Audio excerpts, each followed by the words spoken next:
Okay, we are recording. Pain. Nothing but Share pure the screen. pain. Put that down. That big. All right, has everybody got it? And we can see it? We ready to go? Yep. Yep. Yeah, miss you guys. Good to see you. What's our topic? What's our topic? Assassination of JFK. All right, all you conspiracy theorizers out there. Hopefully you had a good JFK week. shot first. Hopefully you went back and watched the famous Seinfeld episode. He's just driving his goldfish. All righty. So, what's our year? 1963. 1963. That was the year, momentous year in American history because of his death. And kind of like when we did the assassination of McKinley, the change in office seems to have sent the country in a pretty significantly different direction. So that's why we're kind of focusing in on this. Okay. Let's see. What does it say in bold? Always reminding you. Tell a story. Hey, remember, tell a story. Austin, put an introduction on these things and you can get better credit because they're pretty good, but you're leaving off your intros for some reason. Yeah, should probably do that. That would be a it's possibility. better than not turning anything in. What Yeah. you're writing is good, but just so you know, I really want to give you 100%, but I just can't. Yeah. So introduction, and I kind of just gave you an introduction, which is that with the death of Kennedy, the country is going to shift in two significant ways. And one of the great counterfactuals or what ifs of history is what if JFK had lived? With some of the negative things that happened in the country following, would that still have taken place? We don't know. Whoever is blowing on their mic, could they stop? Yeah, maybe somebody's outside, or yeah, they're blowing on their mic. Yeah, Austin looks like he's outside. Oh, sorry. I'll turn off my mic. Okay, I mean that's cool. I wish I was outside. That's a good idea. Yeah, that would be a story. Just. But anyway, yeah, make sure you have an intro. That the assassination was like a major pivot point in American history. It's one of those lightning or light bulb, flash bulb memories that anybody who is alive, they know where they were when they found out. It was a big deal. Kind of a psychological scar even. The world never seemed quite the same after he was killed. So that's your first paragraph. We're going to talk about that. Lone gunman. The lone gunman. Who was the lone gunman? Anybody know?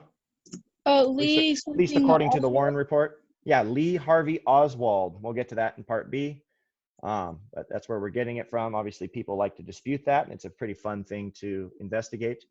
But first, kind of start out Cold Warrior by introducing Kennedy again. I know we talked about Kennedy a little bit in the last one because he was the founder of NASA, or at least, you know, he pushed for this founding of NASA and laid out the challenge to go to the moon, which he would not see, obviously, because that's in 1969. He's going to die in 63.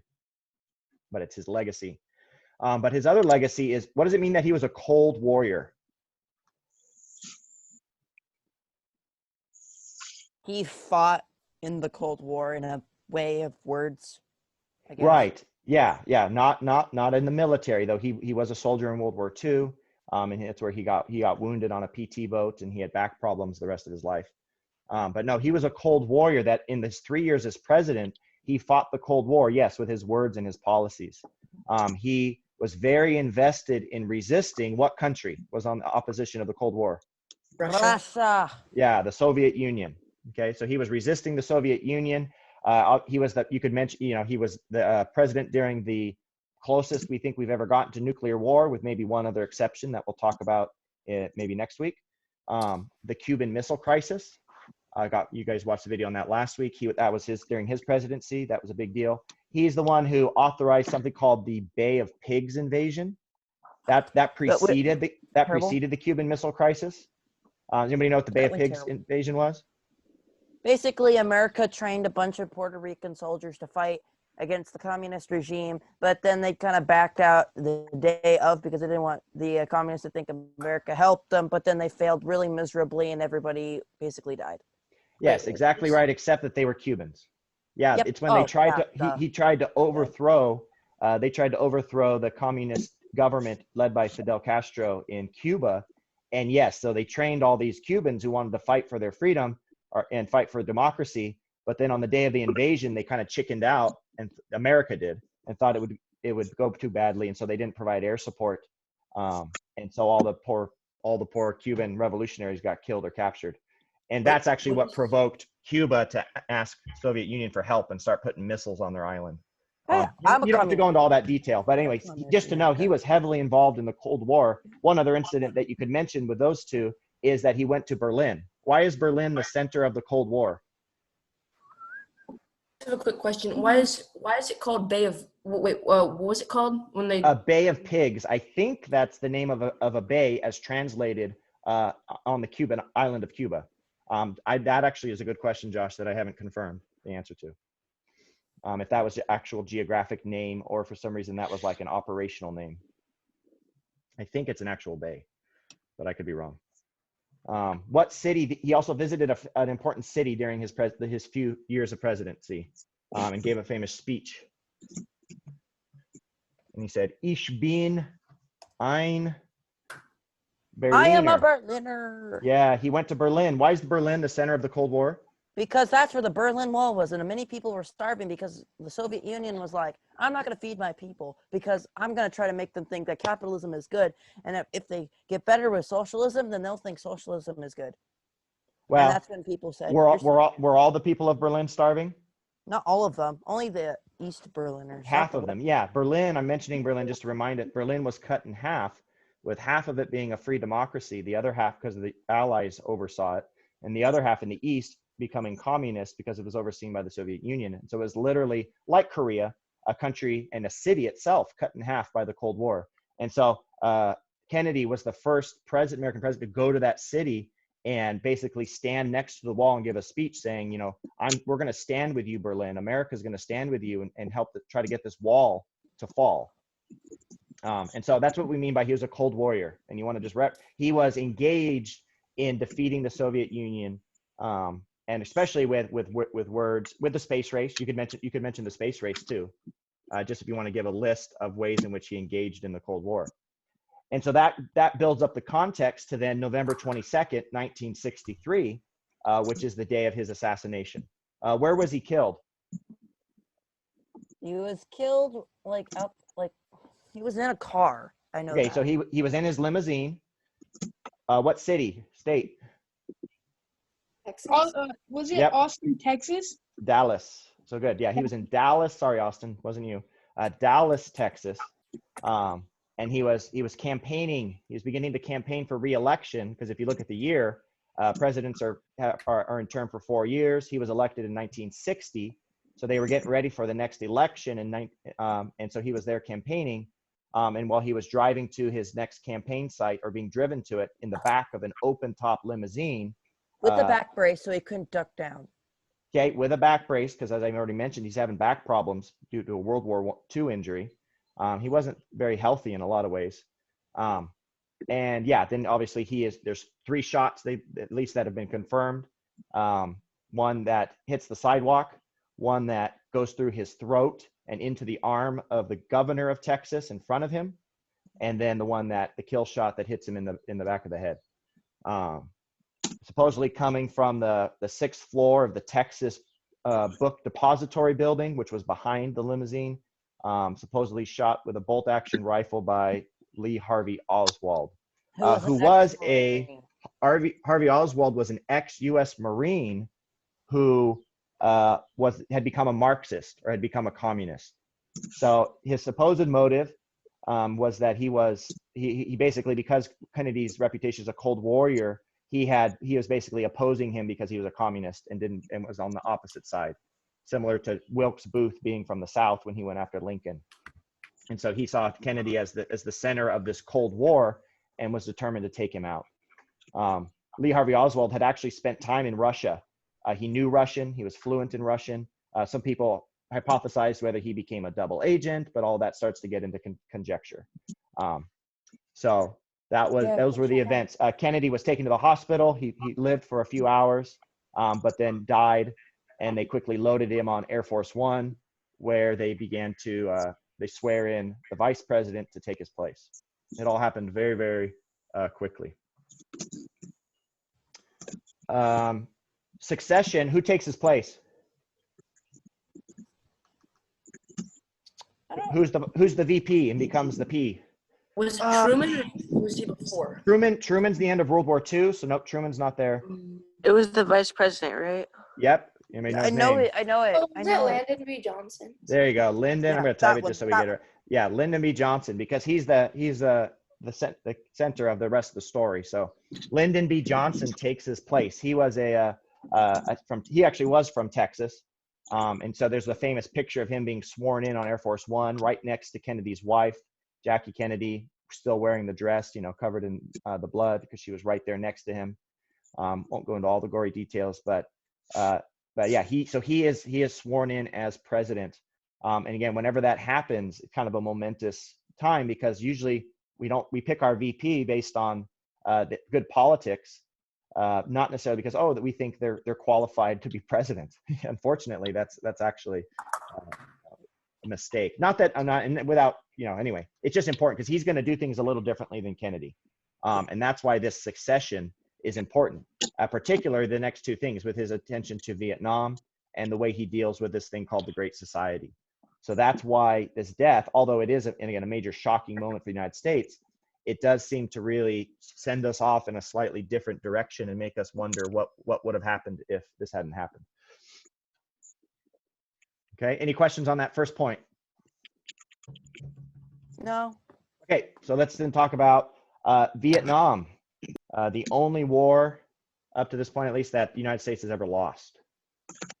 The war in Vietnam. What was the U.S. doing in Vietnam? They were fighting in Vietnam, Okay. trying to prevent a communist takeover. Okay, it's a mirror image in a way to Korea, where you have a country that is split between and it actually is north and south again, just like Korea. The north wanting to be communist and infiltrating and attacking the south, which wants to be democratic. And so you have these two different forces at odds, and of course then you have the Soviets and the Chinese coming in to support the north, and you have the Americans debating if they should come in and support in the south. So wasn't the domino theory like part of the Truman Doctrine, where they said that they were going to intervene if they were if the communists and the Soviets were trying to attack any democratic form of government, they were going to step in and try to help? Exactly, yeah, and I would say not the influence. That if the North Vietnamese, who are the communists, were getting supplies from China and the Soviet Union, then yes, you're right. The Truman Doctrine said we're going to step in and support the South, and it's even what Kennedy meant when he said, "I am a Berliner." He's trying to let them know, hey, if the East ever comes in and tries to wipe you guys out, we will be there to fight with you. And so that's what's happening. That's what happened in Korea, and that's what starts to happen in Vietnam. In understanding the transition here, well, the domino theory was also the idea that if you just let them have one territory, like if you let this happen in Korea, then it's going to happen in these other countries one after another. And if you let this happen in Vietnam, then it's going to happen in Cambodia and Laos and potentially in India and in Indonesia. And so some people were like, why would you send Americans to go fight in a country that Vietnam, even today, but even then, people couldn't find it on a map. Why would we send troops to fall there? It was this domino theory that, hey, if we lose any territory to the Soviet Union or to communism, it's just going to have a ripple effect on the neighboring countries. And so we might as well stop it early before waiting too long. Notice again, that's a similar mindset to they're trying to always correct the error they feel that happened with Hitler. They feel like Hitler did all these things, and when it was small, they ignored it. And they let the problem get too big. So the domino theory is kind of a counterpart to letting Hitler do too much and say, you know what, we're not even going to let him have Vietnam. We got to go fight in Vietnam in order to prevent it from becoming a bigger problem. And we'll get to the conclusion, but although you say the U.S. did lose in Vietnam, there's a good argument to be made that it did potentially prevent a larger conflict later on. So, but we'll get to that. The other thing to note is Sam, I think, said we went and fought there. We actually had advisors in Vietnam, I think, for something like 10 years. Eisenhower sent advisors, and maybe even Truman before him, but at least Eisenhower. And so we were training the South. So we were providing, giving them supplies, and we were giving them kind of special ops guys and people to train their troops in order to fight off the Northern communists.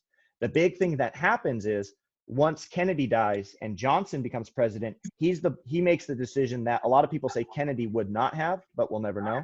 And that was to actually send American troops there. They call it putting boots on the ground, because there's a big difference between advising another group and helping them and training them to fight versus actually putting American lives and American forces in harm's way. And that's the big change that Lyndon B. Johnson makes. And that's why this is tied to the first paragraph. And so that gets us into the war in Vietnam. Basically, you can date to right about 1963, 1964, 1965, as far as escalating where now there's American troops over there fighting and dying. Whereas before, we just had advisors. Unconventional. What made it unconventional? Why was this a difficult or unusual war for the United States to fight?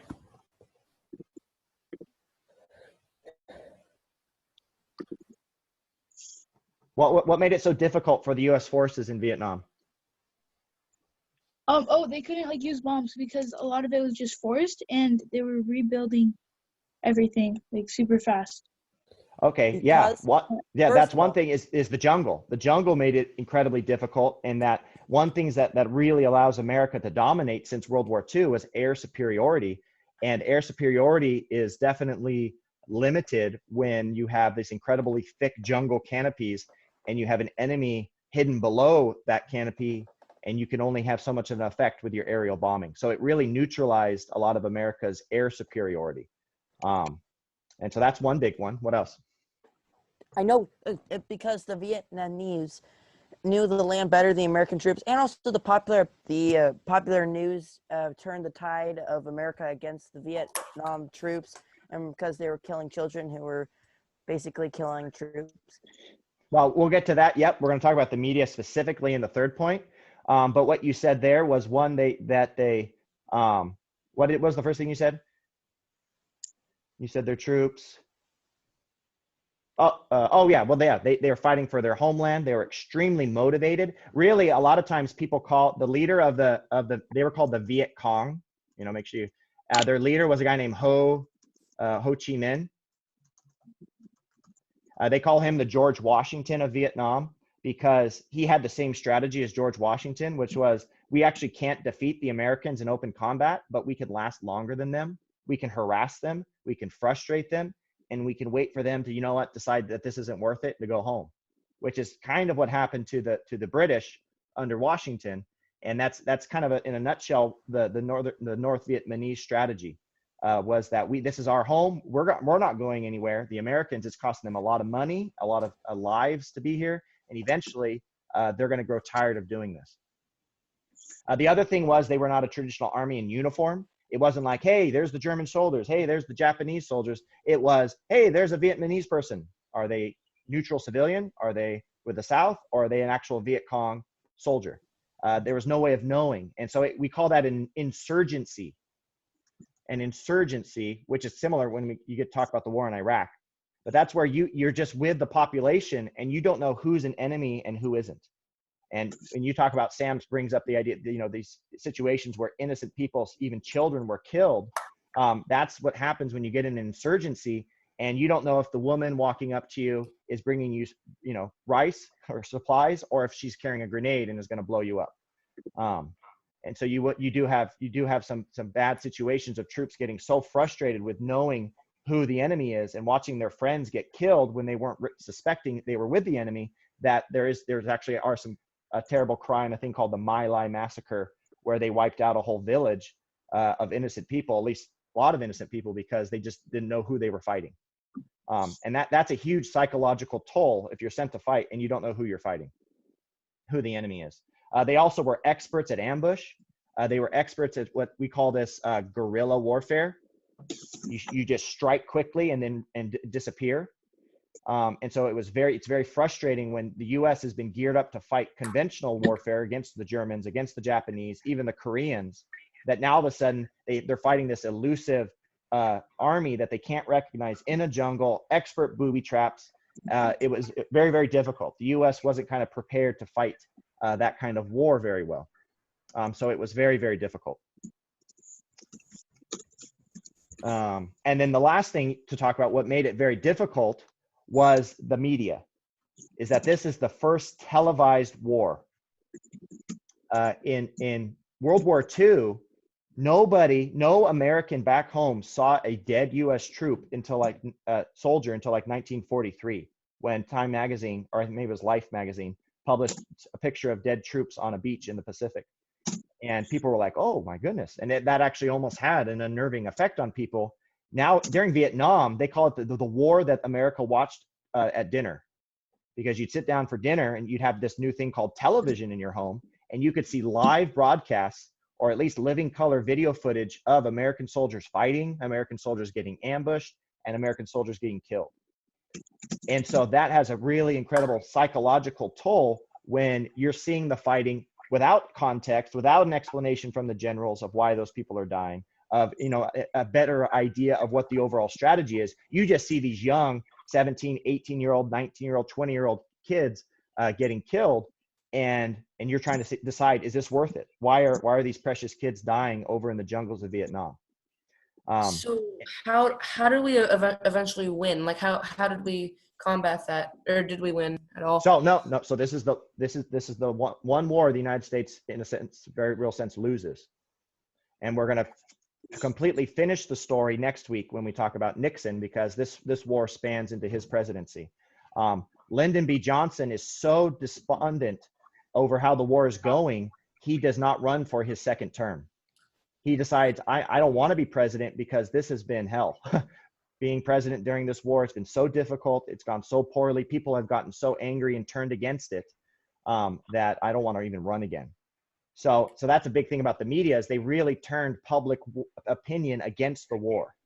The way they began to report it was very negative. It started out kind of neutral, but not only was it that, okay, we're seeing the images of the fighting, and that's bad, but the actual interpretation and commentary became very negative.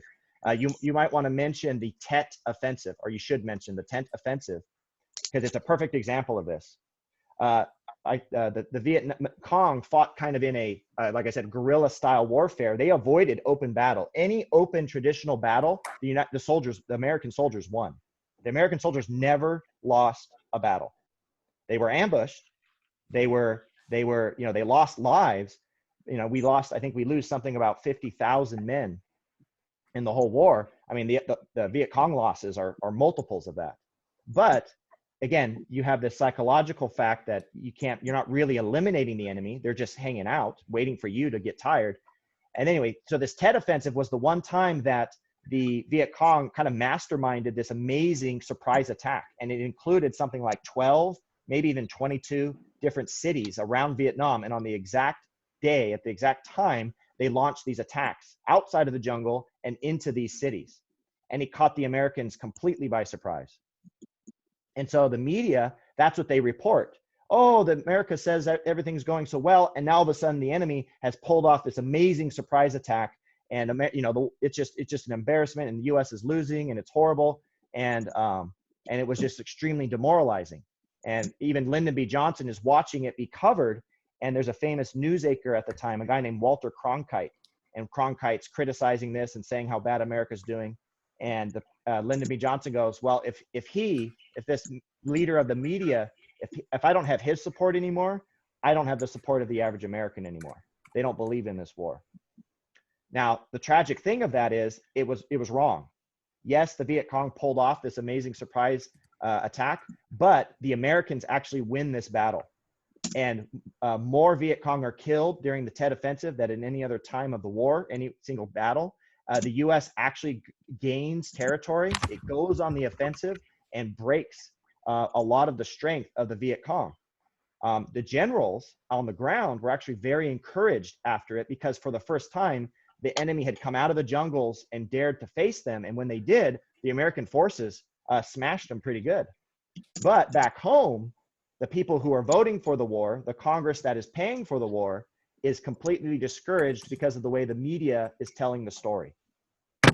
And so it's a real important lesson in the power of media and how you can have all the advantage in a battle that you want, but if you don't believe you're winning, then you can lose and you can take yourself out of the battle too soon.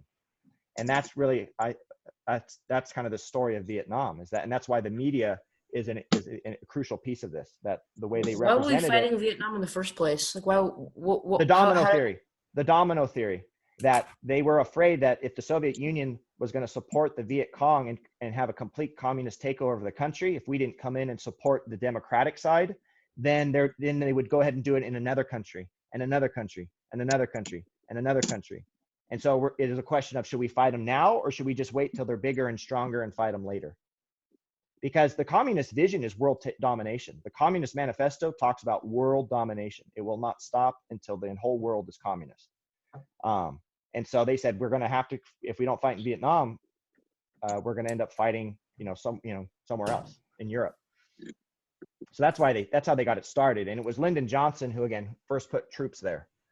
So Vietnam was a communist country, and they were split. being supported. Oh, it was like Korea. It was like North and exactly. South Korea, Yeah. but it was North, and it was split also, North and South the same way. So we were supporting the South. To give away the ending, eventually the U.S. would grow so discouraged, not necessarily even from losing, but just discouraged, because we're a democracy. If the people don't support the war, the soldiers can't keep fighting because they're going to not have the money to keep fighting. And so we're going to pull out, and the communists. So today, Vietnam is not split like Korea. Today, Vietnam is all communist. But we'll conclude the war next week when we talk about Richard Nixon. But the idea is we get this escalation due to Johnson's direction, and then it's a very difficult war for lots of tactical reasons, but then it's an almost impossible war because of the way the media spins it. And that's a big deal. Big deal. Okay, then the second big pivot point, unless there's other questions on Vietnam. I don't mind questions at all. Okay, then Johnson's other thing back at home is that he wants to build this thing called the Great Society. In the 1960s, America is extremely prosperous. America is, in the 1950s and 60s, America is rich. America is, again, a world superpower. The economy is doing well. We have military superiority. We're just doing really well. And so Johnson says, you know what, we're such a rich country, and yet we still have the underprivileged. We still have the poor. We still have people who can't read and write. We still have people without maybe electricity or without a high standard of living. And so while we're fighting a war in Vietnam, he at the same time says, we're going to declare war here at home on poverty. And that the government is going to step in and institute programs to eliminate poverty in the United States and lift people up out of poverty. And so he's going to be spending a lot of money, not only on a war, and that's one reason, again, why the Vietnam War is so difficult, because we're trying to fight a war while also expanding the spending of government at home, trying to do things to eliminate, raise people up out of poverty. And he called this thing that he's trying to build the Great Society. He's trying to build the Great Society where there is no longer any poverty. What were some of the programs that they did that included? Was it didn't they had some didn't they institute schools and like literacy? In a way, they had this program called Head Start, and that was meant to get kids into kindergarten, to pay to get kids into kindergarten and preschool sooner, so that, again, they were, if you get kids started at a younger age, they thought they would be more likely to stay in school and get a full education. So the Head Start program, yep, trying to increase funding to schools. What else? Medicare? Okay, that's a big one. Medicare, and another thing called Medicaid. What is that? What's the difference between them? Okay. Medicare, Medicaid, those are health insurance programs. And so Medicare is health insurance for the elderly. You guys remember the thing called Social Security?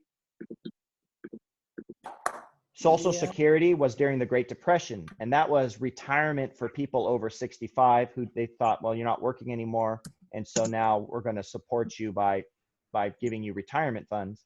Medicare was the same thing with health insurance, that once you, and even today it still exists, once you get to a certain age, you get free government health care until you die. So that was Medicare. Medicaid was free government health care if you were poor. It didn't matter how old you were, but if you were in a certain income bracket and you weren't making enough money, the government would pay for you to have health insurance. Okay, so to both of these things together, it was kind of getting to the healthcare, whether it was the old and vulnerable or the poor and vulnerable, the government was going to step in and pay for your health insurance.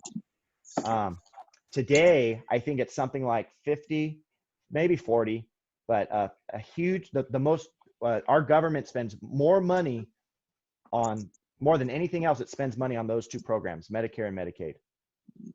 And the majority of all government spending is not the military, it's not schools, it's not roads or anything like that. It's these two programs that Johnson started as part of the Great Society. He also started the food stamp program, which is the idea of, again, the government providing food for, again, those in poverty. Okay, trying to help. He's declaring a war on poverty, and so he's trying to work on that.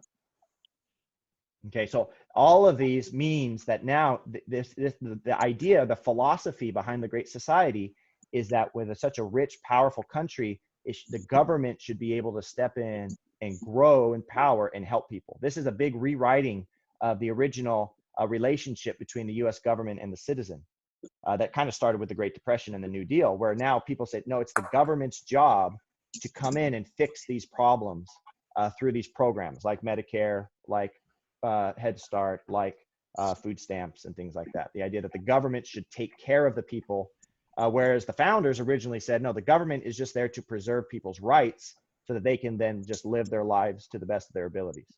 And so this is kind of an important moment in American history. Again, these programs sound great, but they had unintended consequences. Anybody read about those? What were some of the unintended consequences of these programs?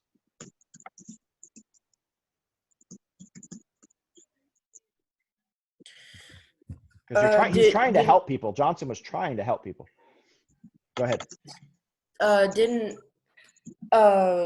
Because if Medicare and Medicaid were taking so much of government money, then didn't they have not as much money to reserve and put to other things? Was that? Well, in a normal person's budget, yeah, that's what would happen. You're spending so much money on these other programs, you can't spend as much on others. Because this is the government and they can just take as much as they want. It just meant, no, they spent just as much elsewhere, but they went into debt. Massive government debt is one of the unintended consequences. So did they increase taxes then? Did they have to increase taxes? Yes, increase taxes, but it's not enough to cover it. The programs grow bigger and bigger every few years. And so the history of the United States being in kind of this massive spiraling growing debt, which today is now somewhere about just ballooned into $7 trillion,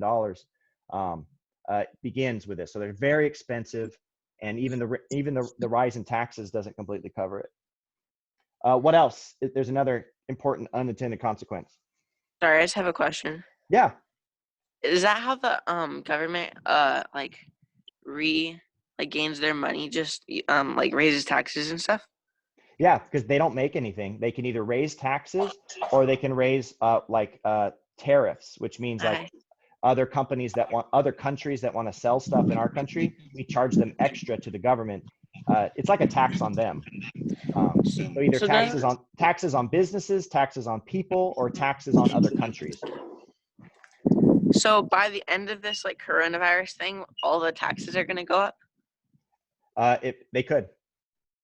Either taxes will go up or the government will just continue to carry an incredible debt, which again basically makes all of our money worth less. That's important to know. If you want the government to help you, you have to realize they're going to be spending your money to help you. You as the American people. It's not magic. It doesn't come from nowhere. And so that's we're going to hit that in the so what. But the money's coming from somewhere, and you're going to have to pay for it. Who do they owe the debt to? Whoever buys the debt. And so actually people we owe a lot, our nation owes a lot of its debt to China. China owns a lot of American debt, which other people say is a kind of a troubling thing. Because that could be an issue if suddenly they demand payment, and it could kind of, again, create economic issues for us if we ever become too unfriendly with each other. But various people, even people who have bonds, or again, other nations, individuals. The other two big consequences are, one is dependency. You get this idea of entitlement, that it's good to help people, but sometimes if you help people in the wrong way, you guys know the whole thing about give a man a fish or teach him versus teaching them to fish. That if you just you're trying to help people, you're sincerely trying to, but if you're not careful, you can actually handicap people by helping them because you make them entitled.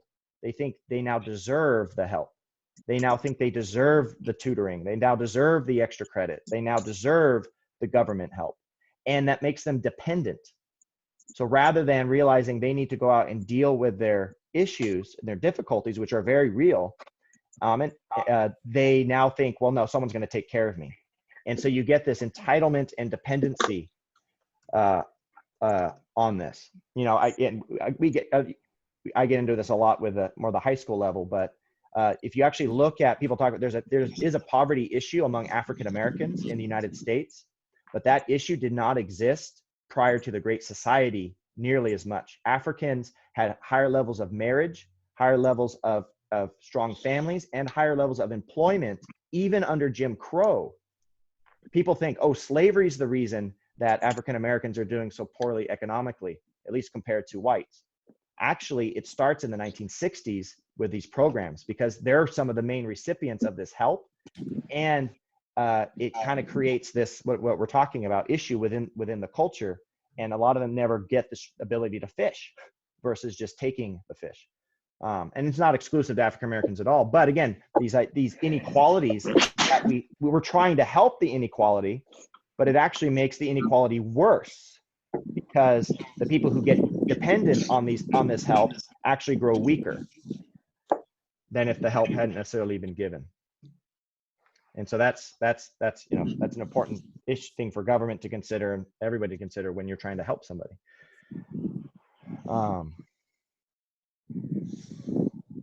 Okay, so the Great Society, again, its legacy is one of it doesn't really eliminate poverty. We still have poverty today, and it actually makes some of it worse, and then adds a whole lot of federal debt to it at the same time. So if the Great Society, if the principles of the Great Society hadn't been even conceived by Lyndon Johnson, then this probably wouldn't have happened, where we have gone to debt, and the entitlement dependency wouldn't have skyrocketed. Yeah, I think yes, I think this country and the culture as a whole would be stronger. Yes, I personally do think that. A lot of economists think that. Our next summary next week is actually I won't say depressing, but it's probably one of the darkest times in American history. The late 1960s and 1970s. The economy is gonna really collapse following this Great Society. It's gonna go into a really dark place, and it's a direct result of this. Most people looking back now, they admire Johnson's desire, but government as the tool for doing that seems to have failed pretty badly. And I will just start with the so what. And again, that's maybe a little out of order, but government help tends to backfire, is what I'll say, for the reasons we're talking about. That one of the big so whats of the Great Society is that if you see a problem, it's not to say that poverty isn't a problem. It's not to say inequality isn't a problem, but you can solve a problem in the wrong way and actually make it worse. And I think the historical lesson of the Great Society is that. I think all race relations got worse, income inequality got worse, the economy got, because as somebody said, the taxes went up. So that meant businesses and people couldn't prosper as much because they're paying incredibly high taxes. So it's weakening the economy. That's actually something I meant to say for part C, is it weakens the economy big time. And we're going to have a recession. And of course, it then also, limits, people have less freedom when the government's doing more and more of their, taking care of them more and more. Wasn't Ronald Reagan the one who said that the scariest words in the English language were "Hi, we're from the government and we're here to help"? Yep. Was this early? And that's gonna come. That's our preview for the next 2 weeks. Next week, we're gonna be talking about kind of the recession and the end of the Vietnam War and kind of a difficult period in the United States. And then we get to Reagan the week after that. And this is what Reagan's responding to. Reagan is actually running for office and campaigning for people in the 1960s. He's young and he's speaking about these things, and he's developing that mindset you just said, that when I see and he actually used to be pro-government. He was pro-government when he was young, and then he saw how badly it performed and that it didn't work. And so he changed his mind and he started saying things like what you just said, that, wow, you know what, if the government shows up offering to help you, watch out. I even had, I'm a pastor of a church, and I have a leadership over me, and the government is sending out loans right now to help people through the coronavirus. And he just said, be careful if you as a business take these loans, or he's talking to us, if you as a church take those loans, because once they give you money, they can start to tell you what to do in your church. They can potentially start to control you because they gave you the help of giving you money. And that's Reagan's idea with what you just said. He's like, watch out, because they might be there to help, but the help might end up being worse than what you were trying to get through. So basically, it could go from a capitalist country to a few people need government help, and then it will go to a socialist country. Is that like the extreme spectrum? That's what could become the extreme spectrum, yeah, because government, again, tends to grow in power. It can start with just trying to help the few people who might really need it, but it tends to grow. Like, for example, let's just say right now, you have the person who's going to run against Donald Trump. He's saying that we just talked about this was health insurance for who? People over 65 and people who are poor, below a certain poverty line. President Biden is going to say, you know what, we need government health insurance for everybody. And so it's gone from here, the government's going to help in this little way, to now, you know what, government should just take over healthcare and give it to everybody. And so, yeah, then Josh, what you're saying is you do then slowly snowball into this giant socialist model. Which is exactly what we were trying to fight with the domino effect. Because yeah, absolutely. Absolutely. The other one, I'd say the other big so what's, go back to the Vietnam War then, is just the power of the media, the power of perception. That, again, it's when you're locked, imagine, I don't know if you've ever played sports, but you could be in a situation and your situation could either be worse or better than you think, but what really matters is what you think. It's how you perceive it. You could be winning, but if you think you're losing, you're going to lose. And you could be losing, but if you think you're winning, you might actually be able to pull off the win. And the problem with the Vietnam War was not our soldiers, was not necessarily even our commanders, not that they fought it perfectly, but that there was this perception that we're losing. And that there was a perception that, you know what, we're not fighting for a good cause. And there was this perception, and the media really began to control this for people, because that's what, again, people are just drinking in the media, and that's all they're paying attention to. And I think this is very much a coronavirus lesson in terms of, you know, right now our country's having the debate. Should we open? Is it safe to open? Is it not safe to open? And the media has an incredible power to either make us more courageous or more afraid. And to say, oh, I can do this on my own, or no, I'm going to let the government be in charge. And so the power of the media and our perceptions, the Vietnam War is a very, very important lesson. That war was very winnable. You know, you could still debate, should we have gone? And we'll, you know, talk about that. But it was a very winnable war. We were, in fact, winning, but the media perception changed that. And then we're a democracy. And if the people don't support the war is going to have to end.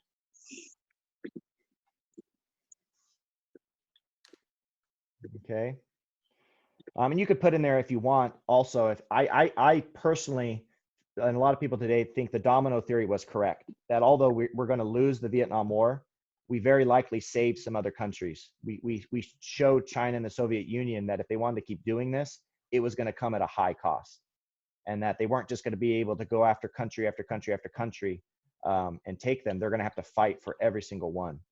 And so even though, again, the country itself was lost to communism, it might have prevented a wider spread. So if you wanted to put that in there, you could.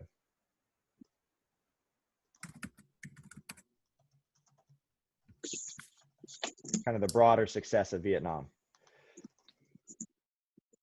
And you might want to order those in an order that fits with your summary. I just wrote those in the order we talked about them. Okay, any questions? I don't want to keep you too long. I could talk history all day.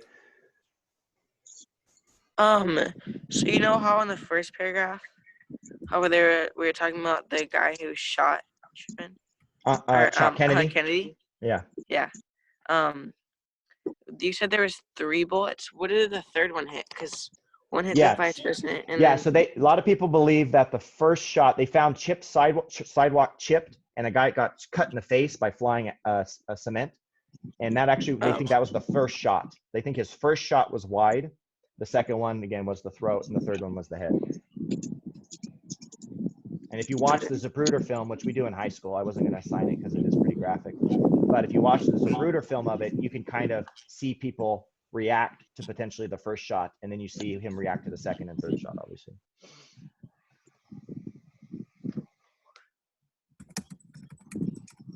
Any other clarifications or questions? Good job on your summaries overall.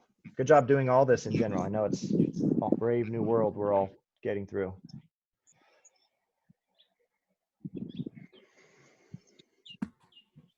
Okay. All right, well, stay tuned. We'll see. They're still going to see about opening around May 18th. I don't know if we'll see if our governor lets us do that. What the last couple weeks will look like. So I'll let you know. We'll just keep updating your websites. I'm still grading those.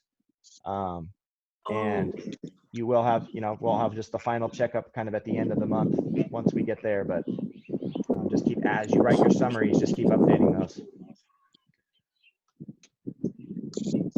All righty. Okay.